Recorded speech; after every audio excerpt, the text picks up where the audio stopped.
Good morning to you all. कुछ लोग भारत को सपेरों का देश मानते हैं। कुछ लोग भारत के बारे में अनेक तरह की ऐसी धारणाएं लोगों के बारे में कि लोग इसे अंधविश्वास का देश मानते हैं। लोग इसे ऐसा देश मानते हैं जहां लोग परंपरा से चलते हैं, ऐसा देश जहां पर लोगों का मानना है कि विज्ञान कभी विकसित ही ना हो। आज मैं ऐसी ही कुछ बातें आप लोगों से करना चाहता हूं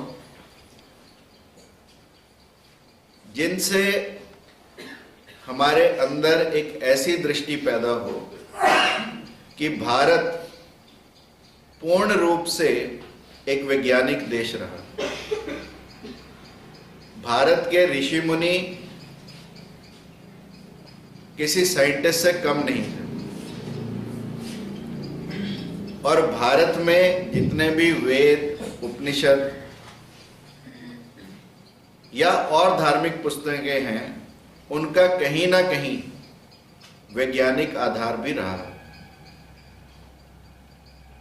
भारत का गौरवशाली अतीत, हमने कहा कृण्वन्तो विश्वम आर्यम, यानी हम संपूर्ण विश्व को श्रेष्ठ बनाएंगे।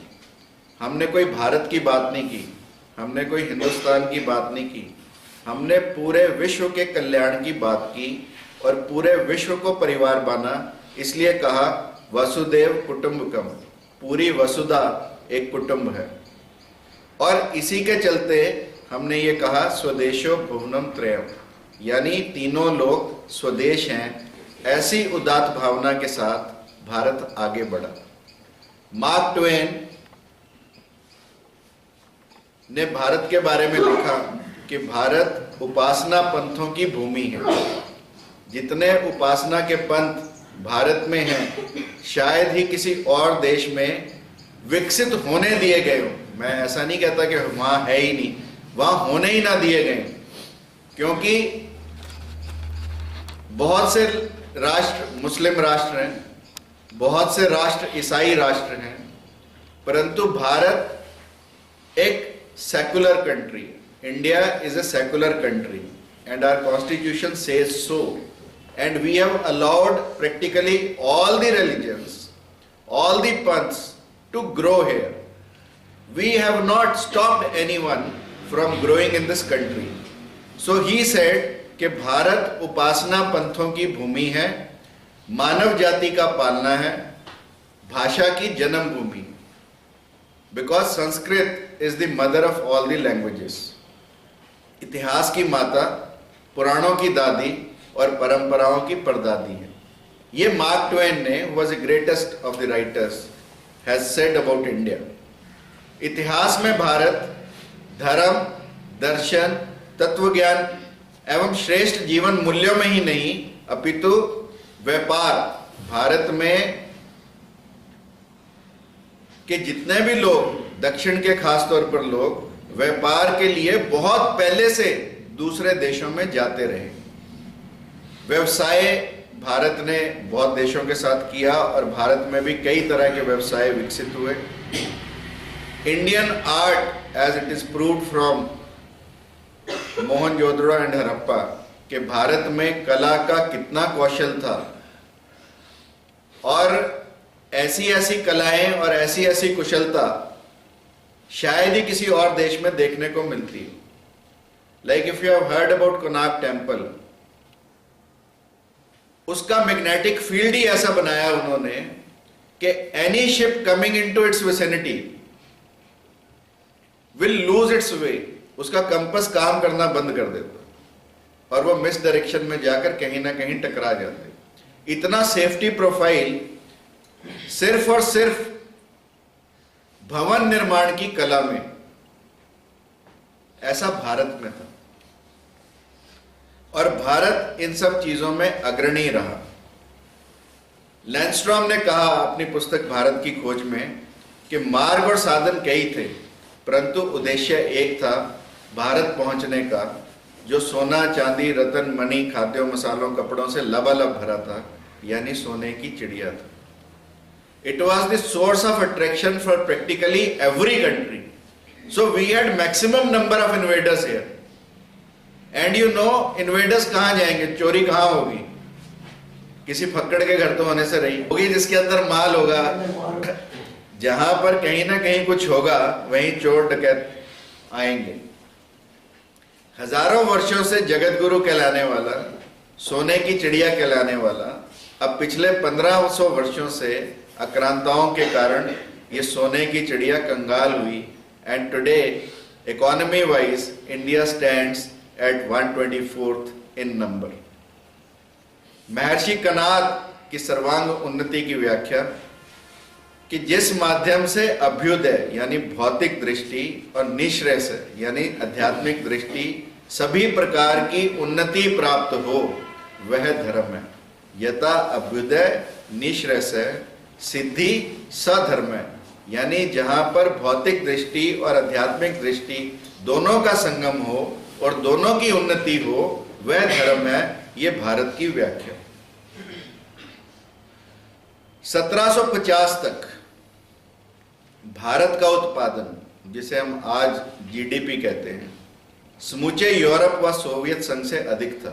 If you combine together, combined USSR, not today's Russia but United Soviet States of Russia, USSR and Europe combined together उनसे भी ज्यादा था।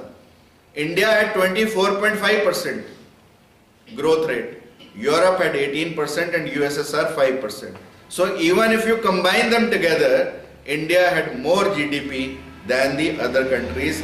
I am talking about 1750, almost 264 years ago. आज भारत में विकास फिर से हो रहा है। पिछले 20 वर्षों में भारत ने उन्नति की है, और परंतु ये विकास हमारी संस्कृति, हमारी प्रकृति और हमारी आवश्यकता के विपरीत ना हो। That is what is to be scene.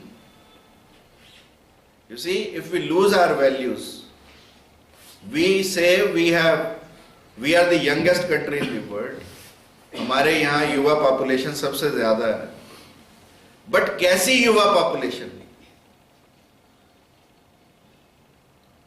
Youth without values. And if that is our strength, I think we are badly and sadly mistaken. If we can have youth with values, so there comes your role as a teacher, that we have to produce youth with values. That is our motto. अब प्रश्न उठते हैं कि विज्ञान और तकनीकी मात्र पश्चिम की देन है या भारत में भी इसकी कोई परंपरा थी? We say science and technology has come from West. But in my subsequent lectures, I'll show you कि भारत विज्ञान और तकनीकी के देश में कितना समृद्ध था। भारत में किन किन क्षेत्रों में वैज्ञानिक विकास हुआ, विज्ञान और तकनीकी के अंतिम उद्देश्य को लेकर क्या भारत में कोई विज्ञान की दृष्टि है? आज विश्व के सामने विज्ञान और तकनीकी, यू सी, साइंस ने आज विश्व को एक ऐसे बारूद के ढेर पर खड़ा कर दिया जो कभी भी फट सकता है और मानवता या ये विश्व कभी भी प्रलय के अंधकार में जा सकता है। So science has given us many things, but at the same time it depends कि जो मिसाइल्स हैं जो 3 मिनट में पूरी धरती को बर्बाद कर सकती हैं, उस मिसाइल का बटन किसके हाथ में? That is very important. यदि वो सही हाथ में है तो we need not worry, but यदि वो गलत हाथों में है तो it is a cause of worry for us. So science by and large is taking us towards destruction.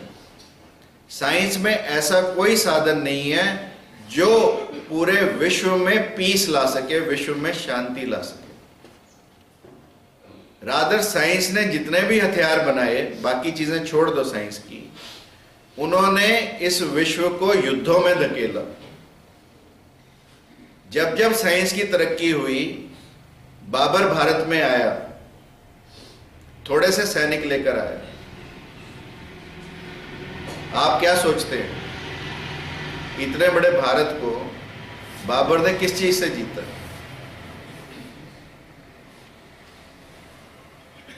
Babar केवल और केवल घोड़े लेकर आया और भारत का सैनिक हाथी पर लड़ाई लड़ता रहा। अब घोड़े की मैन्योवरेबिलिटी और हाथी की मैन्योवरेबिलिटी में जमीन आसमान का फर्क। तो क्या जीता, तकनीक जीती या बाबर जीता? अंग्रेज भारत आए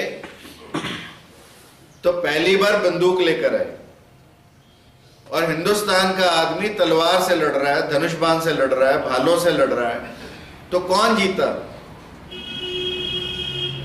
तकनीक जीती। इसलिए तकनीक ने हमेशा इस विश्व को अशांत किया, कभी शांत नहीं किया। इसलिए इन चीजों का सलूशन कहां पर मिल सकता है? निश्चित रूप से भारत विश्व को एक आध्यात्मिक दृष्टि दे सकता है। यू सी, दे से science is blind, but simultaneously they say that religion is लेम, कि धर्म लंगड़ा है और साइंस अंधी है। यदि दोनों का कॉम्बिनेशन ठीक बैठ जाए, यदि साइंस के कंधों पर धर्म बैठ जाए, तो लंगड़े का भी काम चल जाए और अंधे का भी काम चल जाए। So it is the time when we are talking about a word which is interdependent. Interdependence is very important. I may not be good at many things, but if I have a team, you see, if you talk about a hockey team, talk about a football team, every person has a different role to play. A forward cannot be a goalkeeper. Similarly, a goalkeeper cannot be at the forward line, but together they make a deadly combination.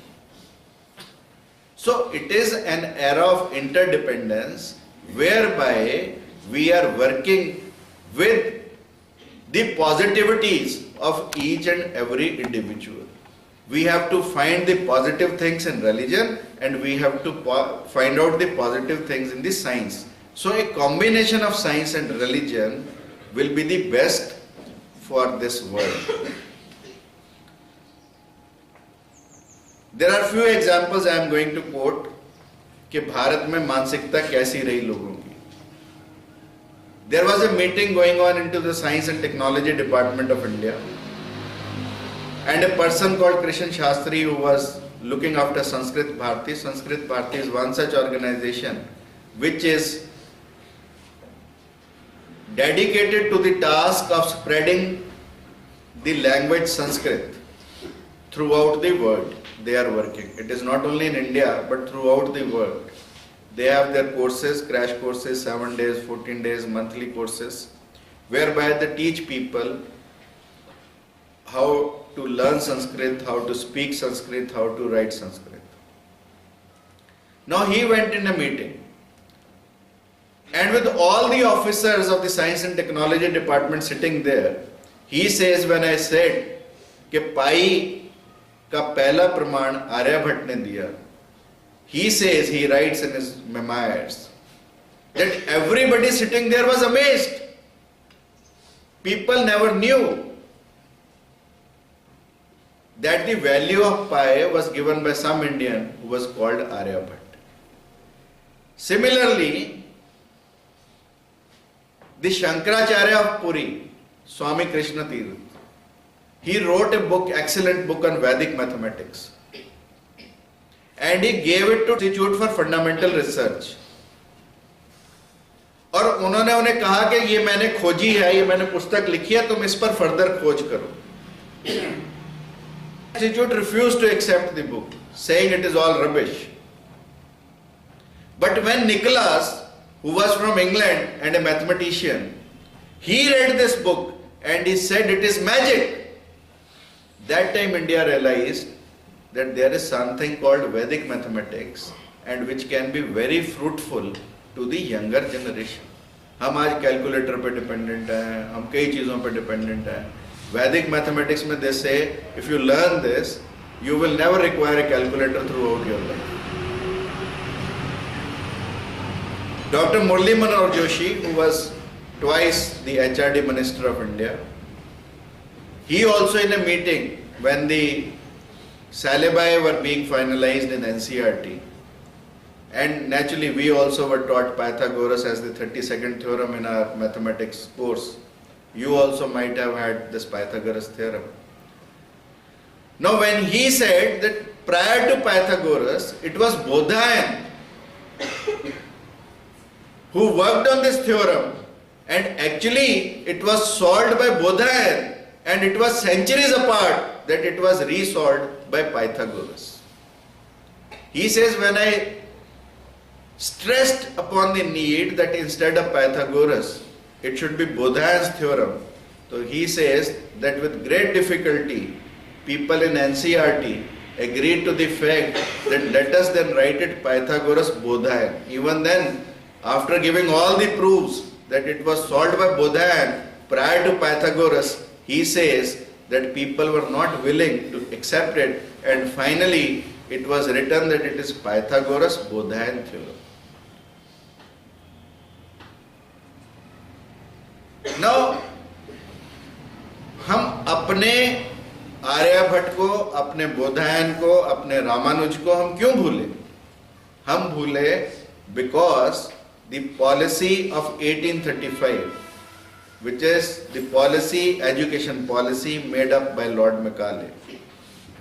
Now, उसका अपना agenda था कि वो भारत में ऐसे लोग पैदा करना चाहता था जो उनके लिए बाबू का काम करें. इसलिए उसने ऐसे डिग्रीधारियों की फौज तैयार की जो उनके क्लरिकल काम, जो उनके सुपरवाइजरी काम, ऐसे कामों को देख सकें. इसलिए उन्होंने इस पाठ्यक्रम को इंट्रोड्यूस किया, जिसको ironically we continue to follow, और उसमें उन्होंने पाठ्यक्रम में बदलाव लाए, जिसकी वजह से भारत में लोगों का सेल्फ एस्टीम बढ़ने की बजाय लोगों के अंदर दास्ता या अनुकरण की मनोवृत्ति बढ़ती गई और उनमें गुलामी के अंश घुसते गए. अपने गौरवशाली अतीत को लोग भूलते गए. Now Dr. Abdul Kalam, a great nationalist, he wrote a book, India 2020. It is a vision for new millennium.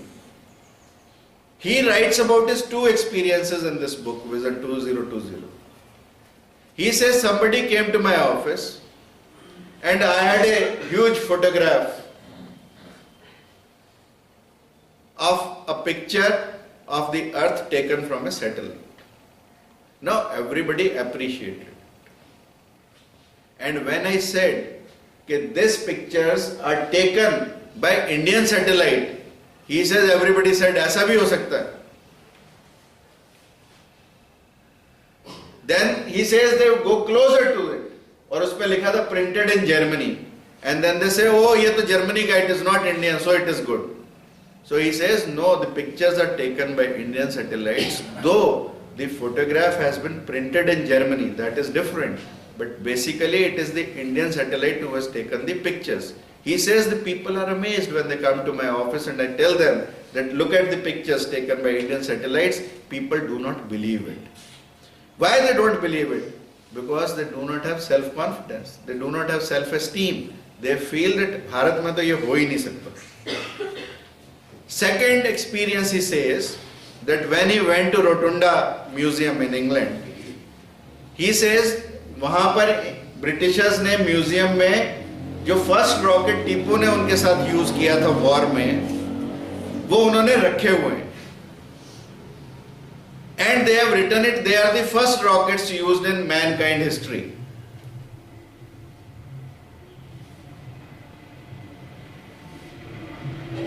Then once he comes back to India and tells people that the first rocket was used by Tipu Sultan, He says the immediate reaction was, but the technology to the Tipu Sultan was transferred by French people.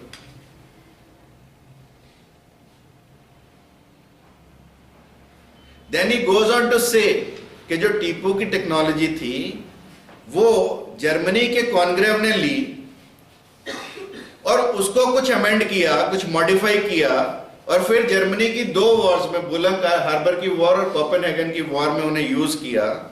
But it was subsequent, it was not primarily. The French saw it later and then developed it. Although Tipu had a very close connection with the French people, there is no doubt about it. But at the same time, the technology French had taken from Tipu rather than Tipu taking the technology from French people. And there are historical facts to support it. But nobody believes it. That Tipu, in the time of Tipu, the technology for the rockets was developed. ये कोई मानने को तैयार नहीं. Now, Congreve, everyone knows in Germany. But Tipu के कौन से scientist थे जिन्होंने रॉकेट का आविष्कार किया या रॉकेट का उपयोग किया, ये अब तक भारत के लोग नहीं जानते. आप कितना ही नेट सर्च कर लो, आपको कोई नाम नहीं मिलेंगे. क्योंकि हमने अपने यहां जिन लोगों ने काम किया उनको गौरव प्रदान करने का कोई प्रयत्न ही नहीं किया. हम भूल गए, बिकॉज हम बिलीव ही नहीं करते कि हम ऐसा किया. Will you believe the first plastic surgery was started in India? और किसने शुरू की? सुश्रुत ने. और उसके बाद फॉलो किसने की? कुम्हारों ने. टीपू की लड़ाई में टीपू के सेनापति की नाक कटी और उस नाक का इलाज पुणे के पास कुम्हारों ने किया. एंड नेजल रिकंस्ट्रक्शन की वो टेक्नोलॉजी कुम्हारों से इंग्लैंड के सर्जन्स ने आके सीखी और वो अब तक चली आ रही है.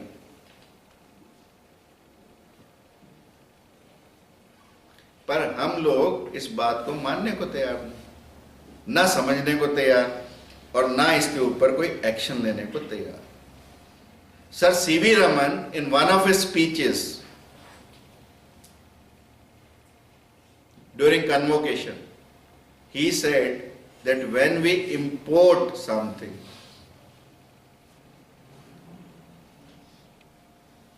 so we do not only pay for our ignorance, but we pay for our incompetence also. जब हम किसी चीज का आयात करते हैं तो हम केवल अपने अज्ञान की कीमत को चुकाते हैं, साथ में साथ अपनी अक्षमता को भी लोगों को बताते हैं कि yes, we are incompetent people. That is why we are importing, and we take pride in imported things. P.C. Rai,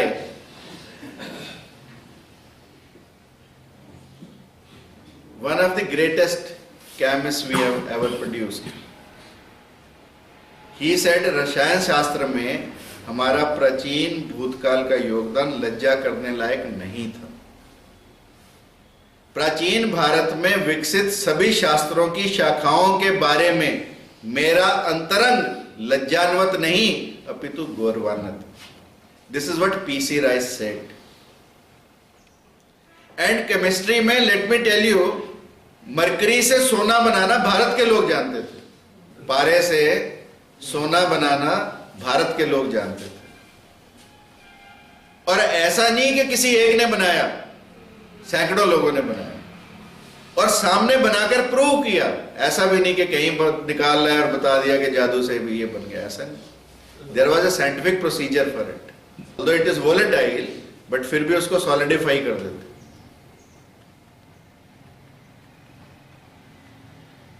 हमारे यहां एक धारणा बनी कि पश्चिम का व्यक्ति बुद्धिवादी है, तर्कशील है, प्रयोगशील है, परंतु भारत का व्यक्ति ग्रंथ को ही प्रमाण मानता है, अंध श्रद्धालु है. भारत के व्यक्ति को अंध श्रद्धालु सब लोग मानते हैं और प्रयोग से दूर भागता है, ऐसा सब लोग मानते हैं. अब अगर मैं आपको पश्चिम की दृष्टि बताऊं, जिसे हम लोग साइंटिफिक कहते हैं वेस्ट को, गैलीलियो के बारे में आप सब जानते हैं. गैलीलियो ने एक्सपेरिमेंटल फिजिक्स की या एक्सपेरिमेंटल साइंस की शुरुआत की। उससे पहले जो कुछ भी था सब कुछ अरिस्टोटल के नाम था। अरस्तु ने जो कहा देख लो ग्रंथ में। और कहते हैं कि इंग्लैंड के एक हॉल में कोई लोग बैठे थे, कुछ लोग, और उनकी आपस में शास्त्रार्थ चल रहा था कि घोड़े के दांत कितने। कोई 32 बताए, कोई 28 बताए, कोई 14 बताए, कोई 10 बताए, कोई 8 बताए, और आपस में बहस रहे गर्मा गर्मी। और कहते हैं इतने में कोई एक बच्चा वहां से निकला, उसने इस बहस को सुना और बाहर गया और एक घोड़ा पकड़ लाया और ला के रेस्टोरेंट के गेट पे, हॉल के गेट पे खड़ा कर दिया और उन्हें कहा कि तुम इसको गिन क्यों नहीं लेते। So easy a thing, but they just were wasting time on debating कि घोड़े के दांत कितने हैं, but nobody ever thought of it कि चल के चलो घोड़े के दांत गिन ही लें। ऐसा उन लोगों ने नहीं किया। भारी वस्तु हल्की वस्तु से अधिक वेग से गिरेगी, यह अरस्तु कहता था, उससे पहले से था। टिल द टाइम गैलीलियो ऊपर चढ़ा लीनिंग टावर ऑफ पिसा पे, और उसने दो चीजें, एक भारी और एक हल्की, लोगों को फेंक कर दिखाई और टाइमिंग नोट करके दिखाया कि अगर सेम ग्रेविटेशनल कंडीशंस हो, सेम प्रेशर कंडीशंस हो, तो ये दोनों बराबर गिरेगी आके नीचे।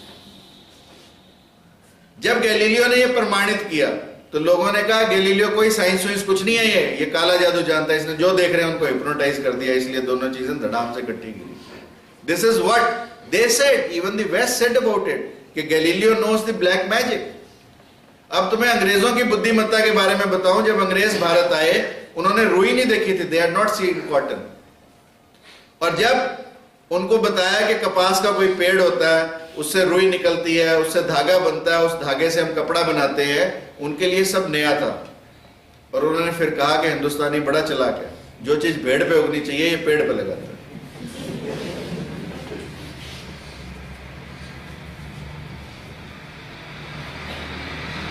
यानी ये अंग्रेजों की समझ थी। पिछले 150 वर्षों में यूरोप में तकनीकी उन्नति हुई है, परंतु उससे पूर्व का समाज क्या था, उसमें कितनी अंधश्रद्धाएं थी, और कितना, मतलब बाइबल या चर्च के विरुद्ध कोई कुछ कह तो दे। इसका मैं तुम्हें बताता हूं कि बाइबल और चर्च के खिलाफ जब लोग गए तो क्या हुआ। टॉलमी ने कहा कि पृथ्वी केंद्रित विश्व की मान्यता, और टॉलमी को चर्च ने पूरा समर्थन दिया। उसके बाद जब कोपरनिकस ने 1543 में यह कहा कि no, the sun is in the center, it is not earth in the center, so everybody was after his blood. He died after saying this, and later on his book was published, and this book was banned by the church. This is what church did that time. See a second situation, Galileo जिसने दूरबीन का आविष्कार किया, जिसने Copernicus के सिद्धांत को सही कहा, उसको चर्च ने कहा कि आजा बेटे माफी मांग, और ये कह कि ये पृथ्वी केंद्रित है। जब उसने नहीं कहा तो उसे नजरबंद कर दिया, हाउस अरेस्ट कर दिया। बूढ़ा आदमी 78 साल का, और अल्टीमेटली गैलीलियो माफी मांगने के लिए तैयार हो गया अपने दोस्तों के कहने पर भी, क्यों अपना जीवन बर्बाद करता है।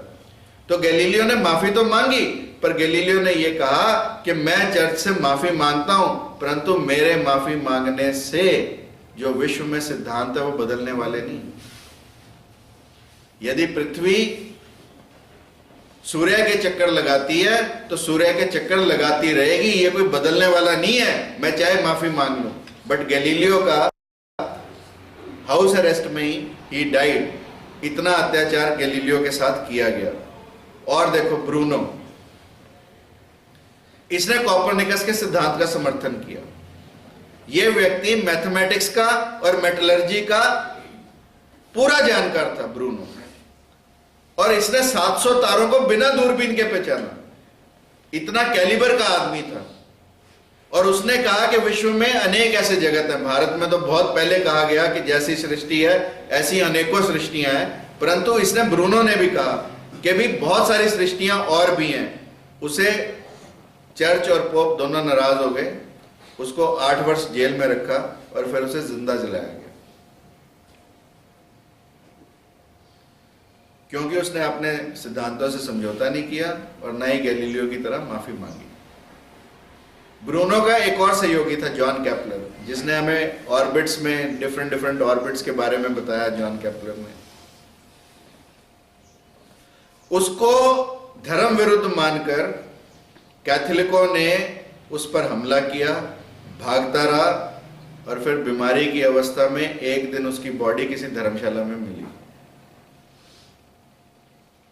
सच a dreadful and John Kepler को मिला, जिसके बारे में हम ये पढ़ते हैं साइंस में कि उसने जितने भी ऑर्बिट्स हैं उनके बारे में हमें बताया कि पृथ्वी कौन से ऑर्बिट में घूमती है, बुध कौन से में घूमता है, मार्स कौन से में घूमता है। भारत में तर्क व प्रयोगों के प्रति दृष्टि, ये तो एक वेस्ट की थी, भारत की क्या दृष्टि थी? विद्या के प्रति कंप्लीट इंडिपेंडेंस। भौतिकवादी चारकों ने यहां कहा त्रयो वेदस्य कर्तारः भंड धूर्त निशाचर है, यानी तीनों वेदों को बनाने वाले पाखंडी, धूर्त और निशाचर है। ऐसे विकृत वाक्य देने पर भी हमने उन्हें दर्शनकार कहा। ये भारत है। और ऐसे ही मुंडक उपनिषद में एक वर्णन है कि शौनक ऋषि का महर्षि अंगिरा से प्रश्न है कि किस तत्व को जानने से सब कुछ जान लिया जाता है। महर्षि अंगिरा ने दो विद्याएं बताई, एक पराविद्या, एक अपराविद्या। पराविद्या जिसे परम तत्व का ज्ञान होता है, और अपराविद्या जिससे लौकिक और परालौकिक सुख प्राप्त होते हैं। वेद वेदांत को उन्होंने अपरा कहा। उसके बावजूद भी हम महर्षि अंगिरा की पूजा अर्चना करते हैं। ये भारत की दृष्टि है कि भारत में भी साइंस कोई नई नहीं है। भारत की साइंस की परंपरा सबसे पुरानी है, बहुत पुरानी है, गौरवमयी है और उज्जवल है।